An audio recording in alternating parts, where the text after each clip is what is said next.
the eternal housing question. What is better, renting or buying a property?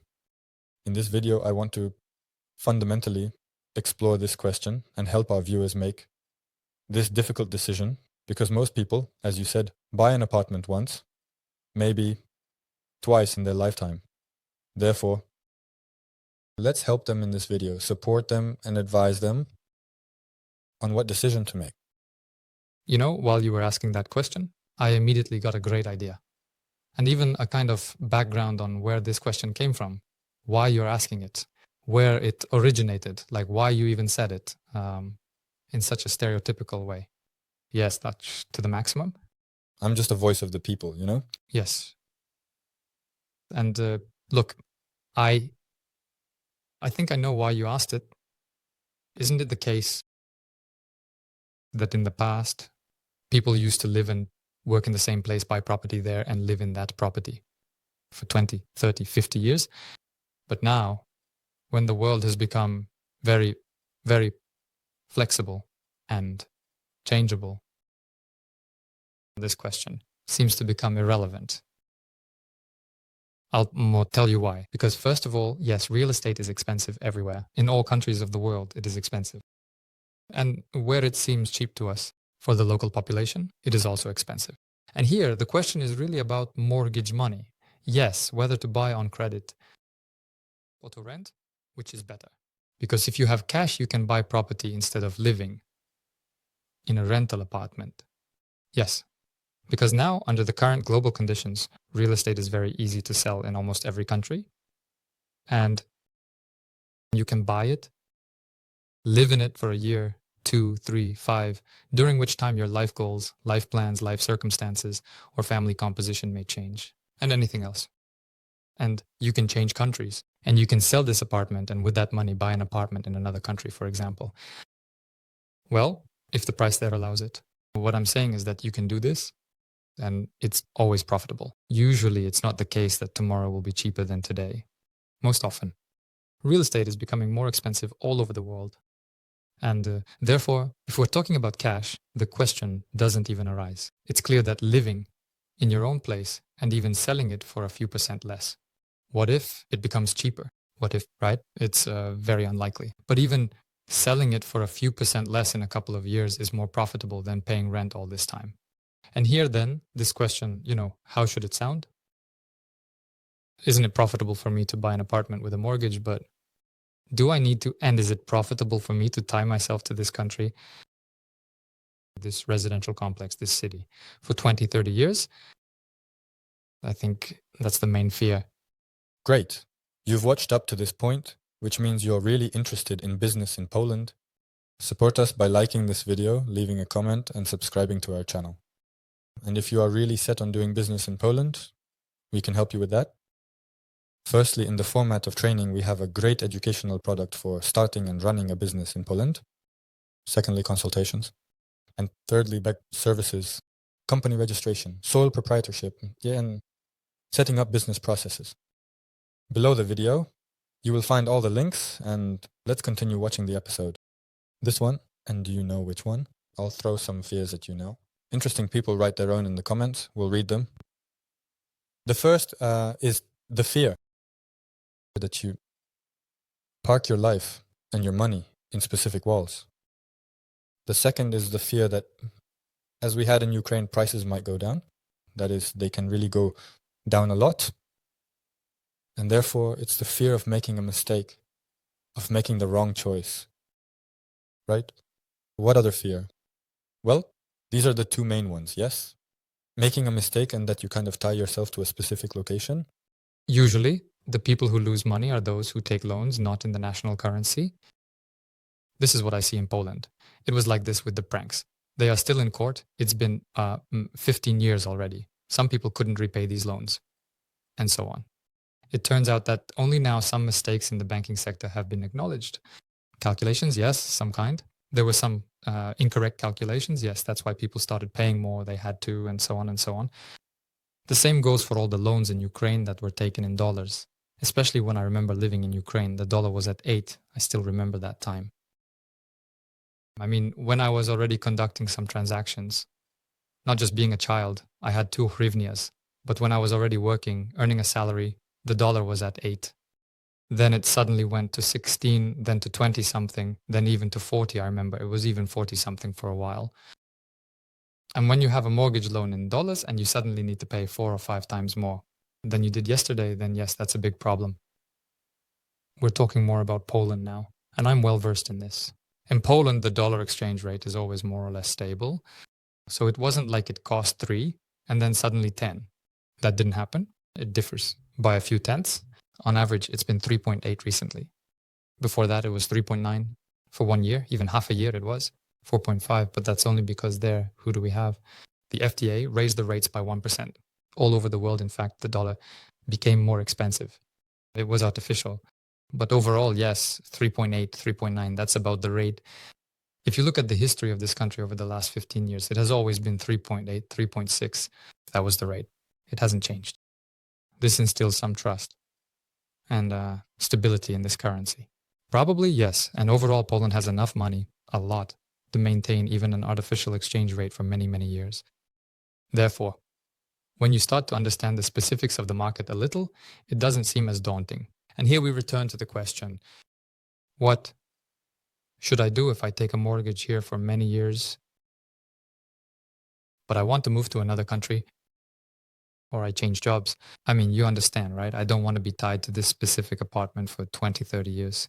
Yes, that's why it's more beneficial for me to rent. And overall, yes, that's correct. The correct answer, because what's the benefit? The benefit is in mobility and flexibility and fewer various types of obligations. And at any moment, you grab your backpack and you're off to another country. Yes, from a rental apartment. That's the benefit, yes. In terms of time, I would say in comfort. In flexibility, yes. But definitely not financially. If we're talking specifically about finances, it's important to say this is really, in general, I think this point should be made right at the beginning. An apartment that is under a mortgage in Poland can be rented out and it can be sold with the mortgage at any moment. That was one of my questions.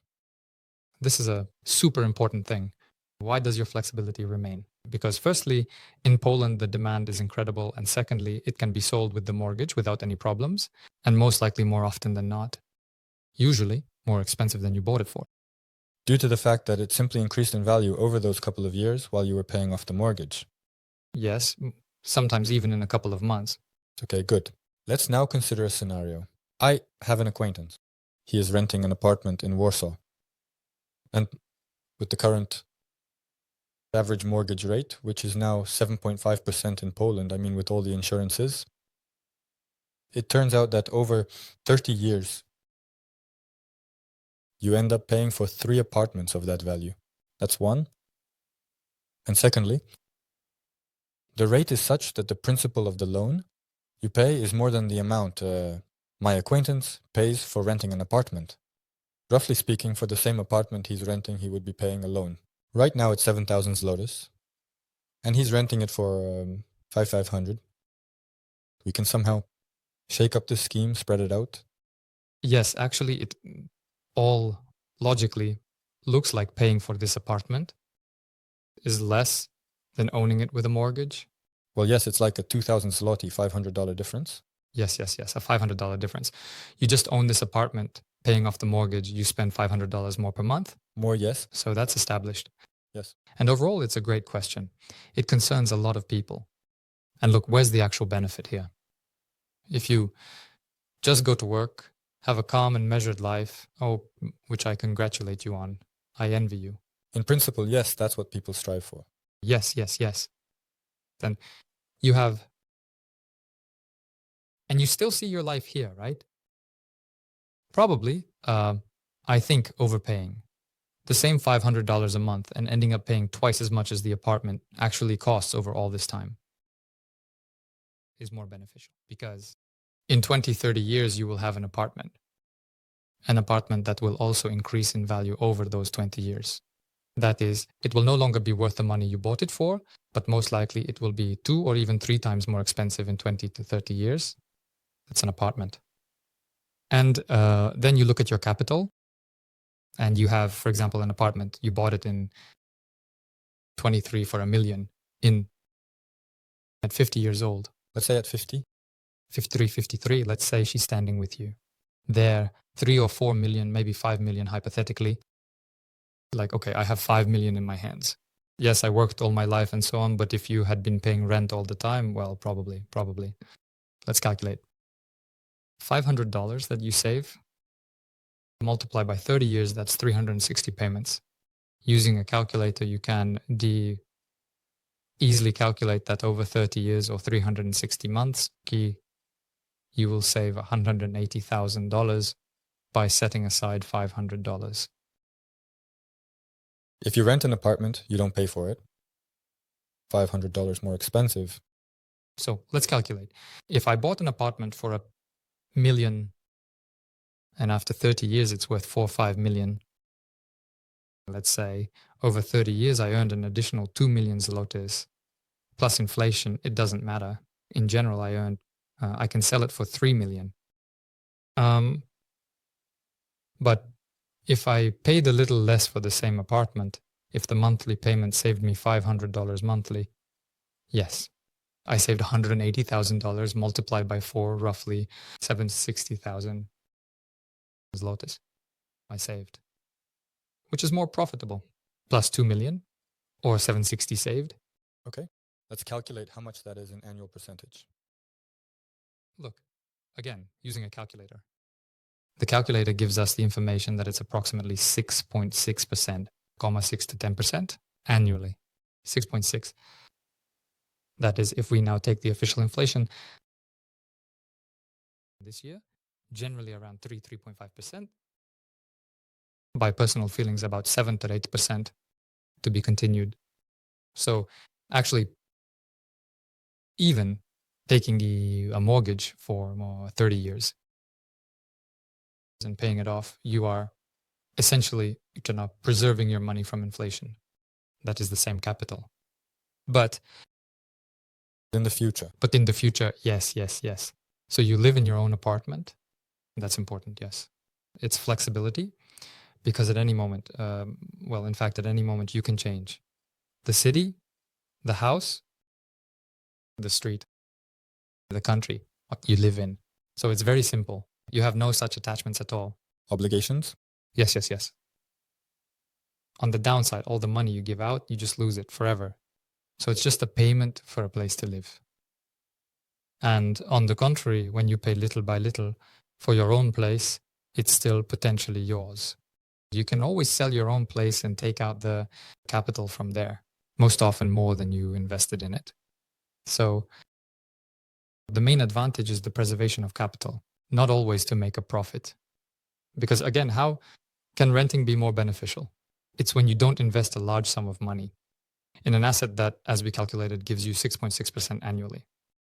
It's when you invest that sum in a business that gives you a higher annual percentage. Let's say 50, 100% annually. Let's dream. For business, especially if it's a small business, these are real figures. Even in Europe? I don't really believe in that. Actually, I was just involved in the info business. I look at many entrepreneurs who don't even reach 20% after 5 years. For them, it's 10, 15%. And I'll tell you, our real estate agency is actually a very high margin business. But I wouldn't say we've ever made more than 20. Before taxes? Yes. That is, after all expenses, salaries, marketing, office taxes. You realize that, damn, overall, it's like working in a small shop. I would buy apartments on credit. With apartments on credit, I would earn the same money. So actually, if you really know what to buy to get a higher return, then maybe it makes sense and it's more profitable. Yes, to invest in a business and live in a rented apartment, because in the end, you'll just be making more money there. But on the other hand, are you sure that for all 30 years, this business will provide for you every month or every year? Is that it? The percentage is the return. The brick just stands there and stands. Nothing will happen to it unless something falls on it. Then everything is okay. But actually, it's a very low probability that something will happen with the business. You are a businessman. I am without us being watched by businessmen, everyone, some kind of fire. And God forbid this fire spreads and everything goes wrong. Well, that's like every day. So With apartments, there's more of a sense of security, comfort. Nothing will happen. Even if it doesn't get rented out for a month or two or in some year, it will increase in price, not by 10%, but by 5%. Yes, or even decrease. Or decrease. In the perspective of 20, 30 years, it's still more profitable than renting. And I know for sure that people usually split 50-50 into two different camps. Some say it's more profitable to rent. Others say it's more profitable to buy. Younger people often say it's more profitable to rent. Then probably they change their opinion, something like that. Be sure to share your point of view because we still work quite narrowly and don't see everything, right? So write what you think about this. We are very interested. And why? Yes, preferably with arguments. Thank you for watching this video. I believe it was useful for you. And if so, support us by liking this video and subscribing to our channel. Below the video, there is a comment section. Ask your questions, discuss the episode, and we will be happy to answer your questions.